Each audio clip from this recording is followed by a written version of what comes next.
Alright, so not much filming done there, but we're back. We're in a normal weekly routine and we'll try and take you through my day. So, morning routine. Already done the first part, which I was never going to film. Let's go into the bathroom.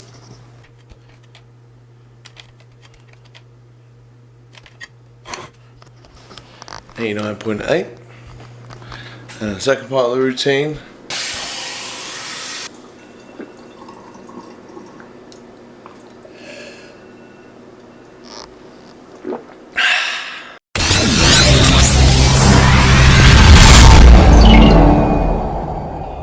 So after doing the online thing for around a year, I'm now actually back in a gym setting and coaching people purely because I missed it and I love it. So I came straight in. I'm not going to go into details of where I work and my actual official position, but yeah, it's something different because I enjoy the art of coaching people and proving to people that fitness can be done right. It's not all bollocks.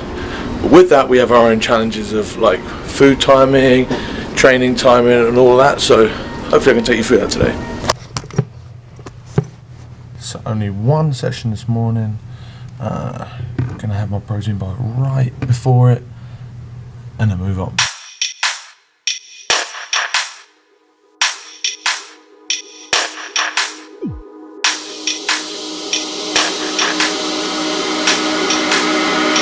Down the road I go.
So back from the gym, weirdly had to fidget around my workout kind of because like I like to work out with my headphones on pretty loud so that I can just ignore everything and just focus on what I got to do. A few distractions came up Next thing you know, I still had a few movements to go and my client was ready to be trained, or it became close to the time that I started with client.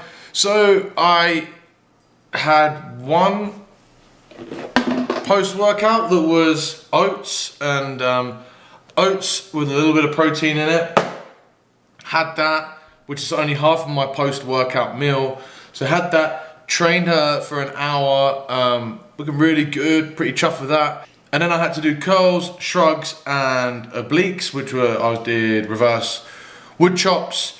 Did those, didn't film all of it, but got it done. Then had to eat a second prepared meal, which was pasta, cabbage, chicken, etc. But yeah, my two post-workouts were eaten separately, completely, because I had to divide up my work, which is fine. Because then I had a meeting, done my meeting, and now, as you see, we're back home. And boom. I believe this is only about 400 calories. Let me just check. It is, Jesus Christ, my fitness power is being so slow today. And when you're dieting and you're a little bit more irritable, so when little things that wouldn't normally piss me off, let's see how much it is. Yeah, it's 400 calories for the whole thing. 384 calories for a bowl that is as big, if not bigger, than my head. That's a good deal. Client updates, then touch rugby. We should be good. Alright, so on my way to touch rugby, not quite rugby training. The pro side I've already started. So I guess this is now where I've officially retired, where I'm going to touch rugby rather than going to rugby practice. And to be honest, I am perfectly happy with that. Mentioned earlier that I want to start giving like lessons that I've learned throughout this fat loss phase, like each day, because then it keeps each day somewhat interesting. Otherwise it'll just be goes to work, does work, goes to the gym, eats X, Y, Z food. So I want to try and incorporate, I reckon I can get a lesson on most days. And today, I want to talk about the different types of cardio. So on one side, you have people that say, oh, you have to keep the intensity high because then you're going to stimulate the muscle so that they still grow, or you keep a hold of your muscle that way, and it just works better for calorie burning. On the other side, you have people that say, do super low intensity, that way it doesn't interfere with your training, and that way you can burn or do a lot and eventually you burn calories.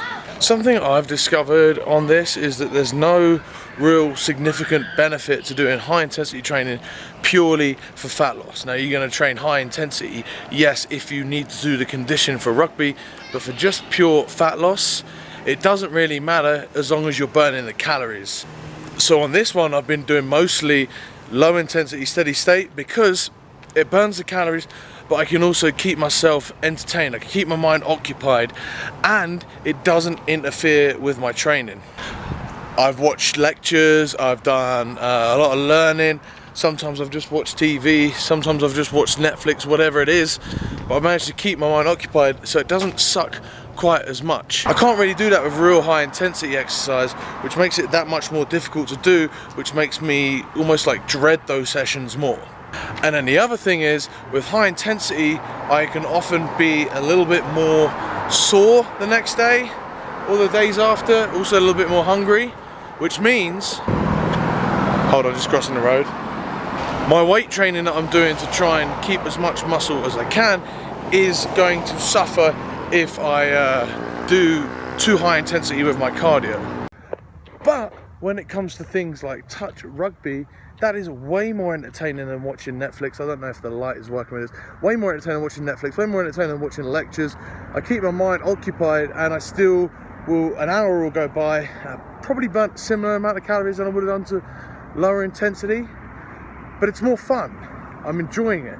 And as long as I don't go too crazy, as long as I warm up okay, as long as I cool down okay, and I don't push it, because it's only touch rugby, I don't really care. I'm not going to go an all-out sprint to catch someone up.